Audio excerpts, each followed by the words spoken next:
to start with, I think we probably, I assume, I'm going to make an assumption here that many of us are working in structures that are needing to be reviewed. If we're in some sort of church or mission structure, it's quite possible that we've inherited structures that are a bit obsolete. They may be very centralized, for example, and they may not represent the real sense of a global church that we're part of. So that may be an issue that we're thinking about. And probably this idea of polycentric leadership and governance might be intriguing to us. But at the same time, I'm going to use an old caution that if you know your mission history comes from Stephen Neal. 70 years ago, he sort of warned us and said, if everything is mission, then nothing is mission. And I would almost say if everything is now polycentric, then maybe nothing really is. Maybe that's a misuse of his quote. But nonetheless, it maybe serves as a slight caution to be careful not to say, well, everything sounds polycentric now. And I will look at one case. It's to do with the organization I was leading up until June this year. So it's a familiar case. I've chosen it because it's a real context, and it's very much a context that benefited from polycentric thinking. I'm going to use a bit of a framework I borrowed from Charles Van Engen, trying to bring together 4 themes sort of as a framework for this presentation. I will be looking briefly at some of the thoughts from Scripture that might inform this discussion. Certainly, I'll be looking at the context of history, so sort of looking back, how did we get here? Interwoven will be a bit of the personal experience because I have led in this sort of context, so I speak from experience. And then the context itself, which for my case is a particular organization, but it is a global mission, and so therefore it touches on all kinds of other structures that we may be familiar with. So just quick overview. So on the personal level, we'll just say, how did I come across polycentricism, some biblical insights, a bit about the polycentric church, and then delving into the case study itself. And that's structured around this idea of a historical development, some of the key terms, significance. And then I do want to look a bit at governance because that's quite complicated, and then a bit of an experiment that was done in Latin America. About probably at the 30-minute mark or thereabouts, we'll have a short breakout. But just so that for this presentation, I'm going to say my definition of polycentricism in terms of leadership and governance is this whole idea of these self-regulating centers of influence. They could be in leadership authority, they could be ideology, they could be all manners of different influences. And they're operating within a larger or wider system or boundary or structure. And that's very important in this particular case. It's not a bunch of loose ends. It's actually all under something bigger than itself. And in this case, it's in a sense a power structure it's got a clear clarity of who's in charge and all. But some of our polycentric structures are actually more cultural. They could even be political, and we can think a bit more about that. Now, in my own work, which started back in 2012, I was working on a Master of Theology out of the University of Pretoria in South Africa, and it was to do with the shift from Western mission to international mission. And I came across a couple quotes from about polycentricism. For example, one quote came from actually just a management book, and it was talking about how corporations are being structured differently in the global arena, and such as ethnocentric, regiocentric, geocentric, and polycentric. And that was really the kind of the first time I'd even heard of the term in that context in terms of structure. And soon after, I was reading some of the Regnum series the Regnum series on Edinburgh 2010, the studies. And even in the preface of the series, it was talking about that we were now dealing with a polycentric church that was more open-ended and more inclusive. In the same volume, one of the early ones, Daryl Balia and Kirsten Kim talk about the polycentric world church. Anyhow, I didn't take much note of it, but later on, when I finished the master's and moved into a doctorate work by 2012, that's when I actually did some publishing, some journal articles, and then I went on into my PhD thesis and a book that Regnum published, and also an article on transformation. And these touched on polycentricism. And that for me was about as far as I ever intended to take it. So this particular presentation has been really great because I've been able to try to pick up from where I left off. So I went into this thinking as I was preparing to talk to you is, what kind of insights do we get from Scripture about something polycentric, particularly in the whole leadership and governance space? And of course, we see all kinds of evidence of multiple voices. So that's one element, I think, of something that's polycentric. Many things happening, many voices speaking. So the arrival of the Holy Spirit upon those gathering at Pentecost would be an example. Intercooperation, there's many examples of that. Nehemiah's collaborative efforts in rebuilding the wall. And then the relational tensions between something that's centralized and decentralized, such as the Jerusalem church with the churches that were coming out as a result of the Apostle Paul and his missionary band's ministries. Those would be maybe some of the examples. And so that perhaps isn't actually doing much justice, but maybe we would start with saying, well, what was polycentricism clearly not in Scripture? And of course, I would say, well, the whole attempt at building the Tower of Babel is a good example of what happens when we are of one mind, one culture, one mindset, one behavior, and one common language. Is actually we were not in obedience. We were using that collective might rather than being a gift from God. We were actually using it to be disobedient from God. So the opposite end of that, of course, is the Revelation, where we see the vision of who's gathered before the throne. It's all these cultures, languages, peoples, and nations represented. And so we could do a whole study if we had time and interest to say, well, how do we see through Scripture multiple parts, multiple players of people, multiple places taking place, and how might that help influence our thinking on something polycentric? We could just take Paul's own heritage, hybridity, if you like, his background, where he was from, actually growing up in the Greco-Roman culture, but as a Jewish rabbi, a Jewish teacher. We see he himself was very much influenced by various centers in his own region. When he went out with his missionary band from Acts 13, and where does he go? Where does he spend a lot of his time? Major cities, major places of influence like Athens and Corinth and Philippi and Ephesus and Rome, knowing that his message would then go from those centers to other places, but also see churches established in those centers. So we see this diversity of multiple geographic centers taking place. But then we see in Paul's own writing very quickly a lot of writing about body life, the body working together, how it functions together, how it benefits all, how its members belong to each other, how it uses its various giftings to serve each other and to serve the bigger body, and how the weaker are essential in this body life. We also see the idea that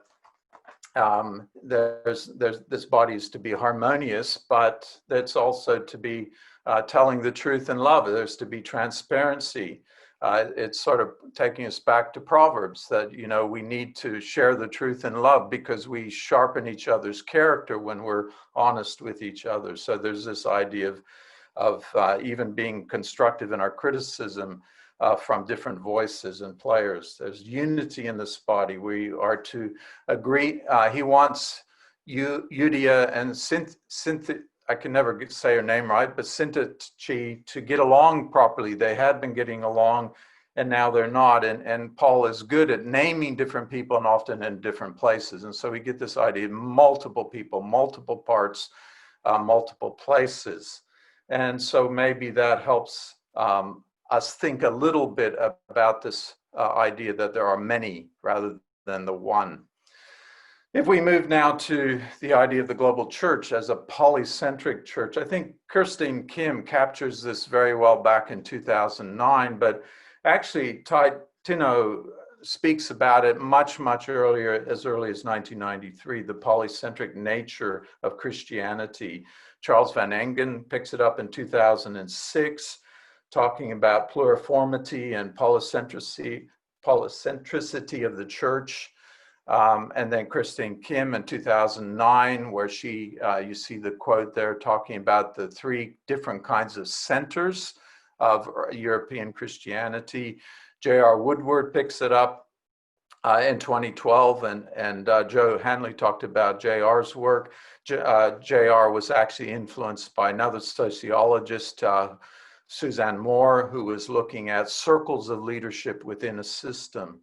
So I think we probably have had quite a bit said to us and taught to us and written about this idea that the church is polycentric. Andrew Walls would say, well, it's actually been polycentric probably all along. It's just newer language we've used to describe it that way. But how does this come together and influence ministry and mission in today's world? And I would categorize it sort of in this three shifts of a paradigm. And from the Western to the international to the global. And I realize that's a very myopic way of looking because I'm starting with the West, but it's actually probably more how things have been written to us from many missiologists and theologians have probably written more from that perspective. And the Western cultural perspective seemed to be, we talked more about cross-cultural because we're going somewhere else. And we were always centered in a very monocentric way. As we became more international, and I'll give you an example of that a little bit later, multiculturalism became more important. There were many different cultures trying to work together, and that created often a multi-centered idea, but it often was still very much controlled from a center. And now we're in this global space, and we're still trying to describe it and still coming to perhaps terms with it. We may not even know how to describe the cultural context. Is it truly an intercultural context? Some would argue it's really now a multi-ethnic context. Phil Smith, who I was his second reader for his Demon Project, he builds his whole project around a multi-ethnic idea in terms of mission, evangelical mission. And so now we are dealing with this whole idea of polycentric centers of influence. Kirsten Kim used the idea of a mosaic as well. So maybe these are interchangeable to a little bit. So let me now take this into something in terms of this case study itself. It is a case about the Wickliffe Global Alliance. I'll explain why that may be helpful, that particular organization. It is a case study very much influenced by the multidimensional things that were going on in social processes and interconnection because of globalization and the changing atmosphere of global mission. And there was increased information exchanges taking place because of globalization. People were able to share things much quicker, much faster. And also the case is benefiting from many different theorists and practitioners working together and talking about and describing it and sharing their learnings. And I will share some of that a little bit later on, some of those learnings. But let's look a little bit at it from a historical point of view with this particular case. And most likely it might mirror many Western mission agencies, church denominations, in terms of language, structure, that sort of thing. In the case of Wickliffe Bible Translators, 1942 was its start date. Wickliffe Bible Translators is actually a bit of a confusing organizational structure, if you're familiar with it, because there's also SIL International. Both organizations were founded by the same founder, William Cameron Townsend. He founded SIL first to go do linguistic work. He called it a Christian scientific research organization. His work was growing quickly. He needed an organization as a sending body in the United States. So with his friend Bill Nyman, he started in a house in California in 1942. And the whole purpose, like so many US-based agencies at the time, was simply to raise resources and send it somewhere else. So the flow of resources, people, money, was being sent somewhere else, but structured from a US headquarters idea, and all Western leadership.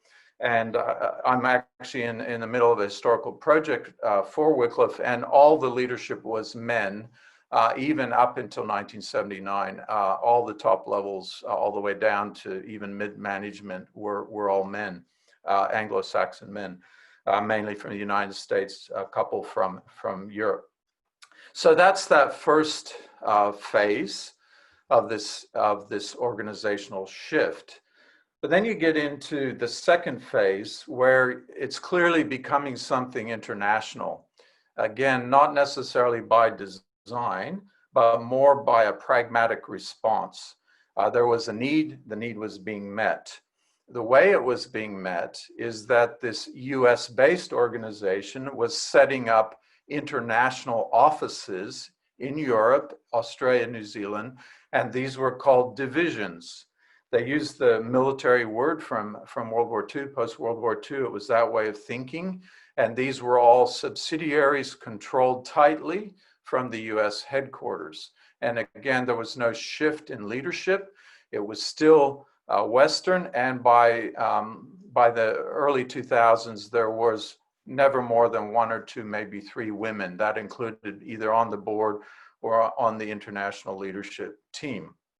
And resources were being sent, but they were also being received, because some of these organizations were also newer ones that were starting off, or they were even organizations that were national and being set up to do Bible translation. And if you were with the lecture I did on I think it was June 30th, I actually talked more about those national organizations, and so they're included in this. Well, we're moving on, and quickly we get into this third phase, where we had this paradigm of it being centralized, but then it was becoming decentralized, and it had a tension in that. There's a lot of hybridity in that tension. The time frame is far more recently, and the resources were being shared, and there was no longer the US headquarters. In fact, it was an operational headquarters was set up in Singapore. The structure was changed. It was no longer run with SIL as its, was no longer run jointly. SIL became its partner. And for the first time, it actually had international leadership from about 12 nationalities in the senior leadership team, and even more so on the board, and include many women as well. And so probably the biggest shift happened just about 12 years ago.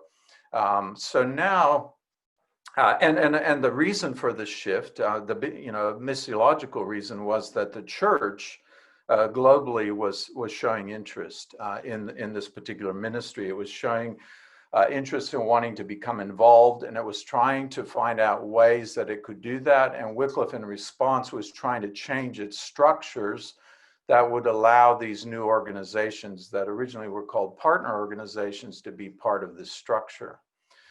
Well, now we're into this fourth phase, and I would say the fourth phase is far from finished. It's still quite very much in development. And it's characterized by self-governing autonomous organizations working together now in this community of a global alliance based often on friendship. It's very much meant to be a collaborative space, and it no longer even has a physical headquarters. It is virtual, And the organizations are all called the same thing. They're all called alliance organizations. A covenant is written with them, and they all abide by certain criteria. And so the leadership is very much what I would think is better terminology would be to call it global. You could also call it multi-ethnic, because it pretty much comes from all of the main geographic regions. It includes younger and older men and women, and far more a dynamic group in that sense, mainly working virtually.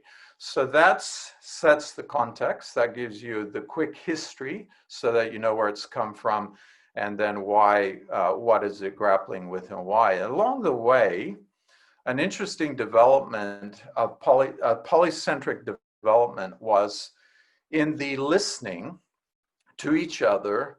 There was the need to define terminology. I think every organization you work with has terms it uses, and you need to define those terms so you know what you're talking about. But these terms, and I've given you 4 just for illustrative purposes. You can hopefully read them on your screen. I'm not going to read them to you, but they all were developed in listening spaces. They were developed through consultations or outcomes of various collaborative conversations, and then documented and edited, and lots of input, and often took years of growth, because they usually have not ended up where they started.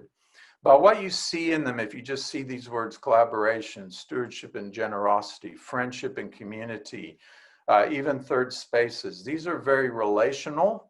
They're very much about how this polycentric community values each other, values the other, values the collaborative space. And when there is disagreement, when there are differences, these third spaces, these safe spaces can be created that bring the differing parties together. So these terminology, these terms have become very important in this journey. But there's another more recent term that's been used, we've probably been working on for the last 18 months, and it's the whole idea of polyphonic mission. And my case tonight, or for you today, is to argue that I don't think we're just talking about polycentric mission. I think we're also talking about polyphonic mission. There's polycentric, polyphonic. And it's not time for discussion yet. But we'll get there in a moment. So where are we coming from when we start talking about something polyphonic? The idea is that there are many voices taking place. Obviously, if we're dealing with deaf community as well, then it's signing as well. But there's many different expressions taking place. And there's this beauty of diversity as each part blends together.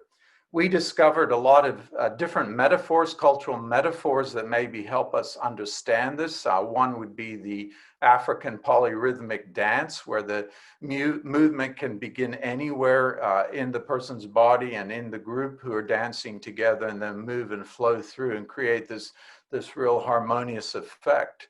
This symphony with the conductor in particular, who's lovingly guiding the orchestra symphony to play together to bring out the beauty of the music score. The chieftain, the African chieftain or tribal chieftain, who doesn't make decisions on his own or her own, but through advisors, and this listening process. There's a researcher, Christina Walker, has done some recent work, doctorate work on inclusive leadership, cross-cultural inclusive leadership, and she talks a lot about attentive space. And in this attentive space, there is this learning, there's this listening, but there's this voicing. It's safe space. People are going to speak up if they disagree or have a different opinion and perspective. And why this is becoming important in the global church is that I think for so long, it's been the Western voice that set the tonal pattern for the whole movement or the whole church. And now that's being maybe pushed back a little bit, as we can hear from some of the other voices. There's so much in Scripture that talks about speech and teaching and wise words and sounds that need to be clear to be understood, but what about even just James 1:19, to be quick to listen? And this whole idea is what perhaps this polyphonic, polycentric community can be. We get the benefits, of course, is the wisdom we gain. Discernment comes through the counsel of many voices rather than the one. The listening to each other with integrity and respect creates those safe spaces where we actually see mutual learning. And what we've found as we've been working on this concept of bringing polyphonic thinking into our vocabulary, that it, in an intentional way, it's been very, very rich. It's added a whole new dimension to the body life, to the community, to the polycentric community that had already been forming. I'm going to speak again from this case study. It is a real study. It actually, a lot of work was done around this challenge. The people you are seeing is a board of directors. It's a governing board. It's the board I used to work under.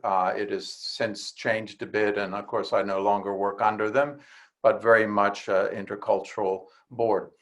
And that in itself brings its own challenges when we come to governance. And here's why. The standard governance model that we were using in Wickliffe International up until the 2000s was, at least in the 1990s, was based on a methodology. And if you're familiar with governance, you would probably have heard of this methodology, particularly for not-for-profits. And it was called policy governance, developed by a fine man named John Carver. And what happened in the 90s when he developed this methodology, the leaders of Wickliffe at the day of the time, including the board, just adopted the whole thing as just everything. They read all the books and they changed all their policies around it. And basically the methodology was looking at how what the role of the board was the one that directed and controlled and inspired the organization through broadly written policies. Everything has to be in writing, and you have very elaborate board policy manuals. One of the strengths of the model is it separates the governance from the management administration. It stays out of that, and instead it works with its executive director, CEO, whatever you call the chief officer. It works directly with that person as a board. And so the terminology, it actually has 4 different types of policies, including one type of policy called ends. So rather than the means of how the organization is going to achieve its goals, instead it looked at the ends. This system probably worked. I came onto this board in 2002, and it was operating under this model, and I actually became one of its trainers and tried to introduce this methodology to boards all around the world, including in the majority world. And always it was a problem because a lot of these ideas did not translate. They were very North American. They didn't even work here in Australia when we tried them. And so often they were just abandoned. But Wickliffe International stuck with them. They believed in it. They felt it was the right way to go. By about early 2000s, mid 2000s, probably 2006, it became very clear, and particularly as it became the Wickliffe Global Alliance, which was a bit later, 2011, that this way of doing governance wasn't working because it was a very North American approach, nothing wrong with North Americans, but not a global approach. It wasn't going to work in a very mixed context. Also, what the International Board found, the board members of Wickliffe International, then Wickliffe Global Alliance, was that meeting the requirements of John Carver's policy approach was too difficult. There was too much jargon they didn't understand. It wasn't translatable. So, for example, ends was abandoned, and instead they had board goals, goals owned by the board. And so instead they started thinking more about, well, how are we allowing God's mission to inform this organizational structure, and so that it can achieve its responsibilities. This had a lot of complications because the structure was changing. It was no longer a hierarchical structure, a centralized structure. It was already very decentralized. And so how you govern that, how you write policies for that, how you govern a group of self-governing autonomous organizations became very problematic. So last year, we did a study on, was there a polycentric governance system that maybe we could look into or adopt if it was appropriate. One system was developed by Keith Carlisle and Rebecca Grubby, and they designed this this approach to help complex forms of governance with multiple centers of autonomous decision making. So that's their kind of opening statement. And that was exactly who we had become. We were complex, we were multiple centers, and we were semi-autonomous decision making bodies. All these 100 organizations had their own boards, they had their own decision making processes. So what was the role of the international or global board in holding that all together? And they talked about a system, and that the system was not intended to function as a tidy and static network, but rather it was dense and it had all kinds of evolving webs of decision-making centers. Some were transitionary, some were fixed. And this was their governance model. And it actually sounded fantastic. It's sort of like it's going to help us. It's going to help us move in this new direction. Because it also allowed for local knowledge to bubble up from the other centers of influence and come into this higher level of policy making. And they also felt it would reduce the risk of failure. If one organization or one center of influence failed, it would not bring down the rest. Whereas in the more centralized governance, if you had the failure of a large organization, such as Wickliffe USA, then that could pretty much bury the rest of the structure. And then the fourth one that we looked at was developed by Anas Malik, and he actually is a Muslim, and he was looking at a context of Pakistan and trying to develop a system of governance. What we were intrigued by his system was that he talked about his having many different individuals, and these can be local government authorities in his case. In our case, it would be smaller organizations, independent organizations, but there was this overarching order that held the whole together. What we were intrigued about, his one concept was the idea of metanorms. Metanorms were overriding norms that supported this understanding amongst the individual units of how they're supposed to work together. In our case, we thought, well, the metanorms are our doctrinal statement, our vision, mission, values, some of those terminology, key terms I mentioned earlier, and some statements we've written about the importance of the church and other things like that. Those kind of created those metanorms for us. And so we were quite intrigued by his model. In the discussion with the board, when we were looking at these different possibilities, we really ended up going nowhere, because what was being proposed in these newer models was not actually concrete. They were too somewhat experimental. The texts written about them had not been applied to, say, not-for-profit context or Christian not-for-profit, certainly mission or church. They were probably being applied more to local government and national government authorities and structures like that. But nonetheless, the problems, the tensions still remain with this more, what we've had, this mixed approach to how do we really govern and work together in these autonomous units, working together in this larger one, and how might an idea of metanorms kind of hold that together. So we didn't land that very well at all because it's so complex. And as you know, if you work with boards, they don't actually have much thinking space to really get into this creative side of how might we do things differently. Usually they meet for short periods of time and they got an agenda and they got business to do. When you add different cultures and different ways of governing that are cultural into the mix, is probably why this was one bridge too far, but I think it will still come back as needing attention. Let me finish up now with just a very brief study as part of this case on a Latin American case, sub-case to the Global Alliance case. And it's run by I used to be her supervisor, Nydia Garcia. She was going to try to join the conference or the meeting tonight. Today, I'm not sure if she showed up or not, but she set this up with her colleagues.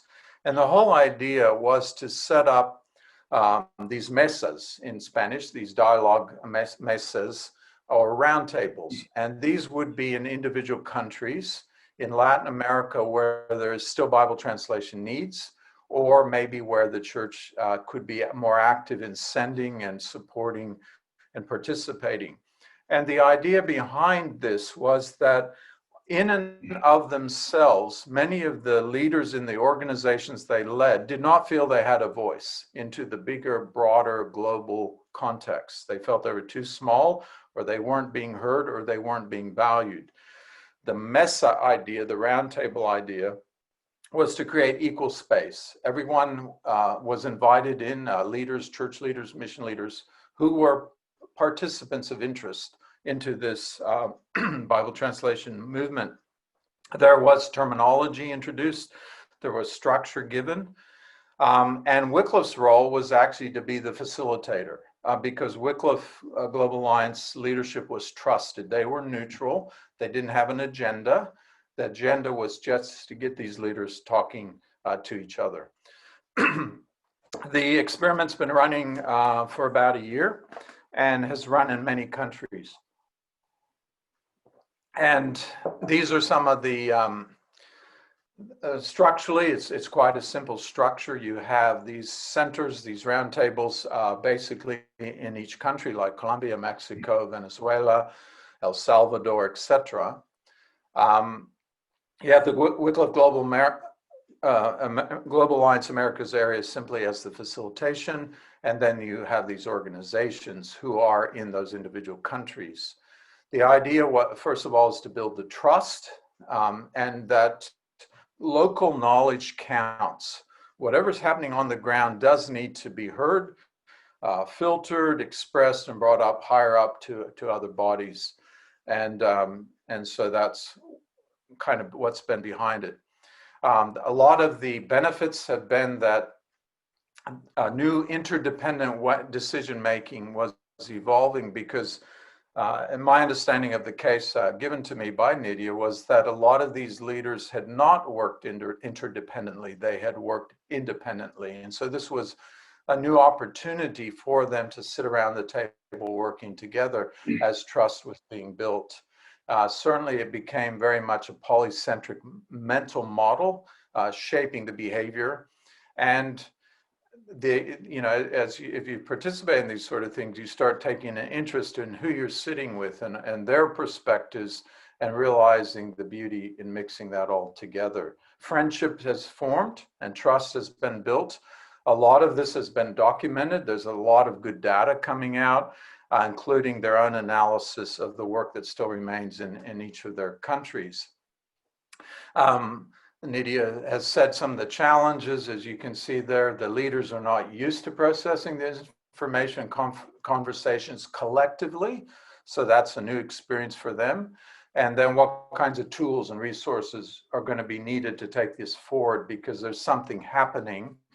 But also her concern is that it could quite quickly become quite dependent on the Wickliffe Global Alliance just to set the table. Is it possible in time the Global Alliance won't need to have that role because this group themselves see the benefit in it. So the idea of multiple tables happening throughout the year, all interconnected, feeding information to each other and then feeding it up and out to the global context. So let me finish just with this summary. I'm probably bringing together some ideas of polycentricism in general is that we've seen very much a movement from decentralization to some form of established centers of influence. We've seen a lot of thought around being attentive to others in the community. Many of us who've worked in this space have found that it's actually a lot of social energy that's happening as these centers talk to each other. The whole idea of metanorms that kind of give those guiding principles and statements of these autonomous decision-making centers is quite an interesting concept as well. And then the case itself with the Global Alliance, this whole idea of these balancing these spheres of influence and how we manage dependency, how we create space for grace and influence, how we create new opportunities and practices, how we share and demonstrate equal authority and interdependency, and even how we start seeing the incorporation of new places of influence and spiritual vitality across the globe rather than maybe where it has been in the past. And then this whole idea of polyphonic listening and voicing that creates this constructive understanding is something perhaps that's going to really help us in global mission as we go forward from here.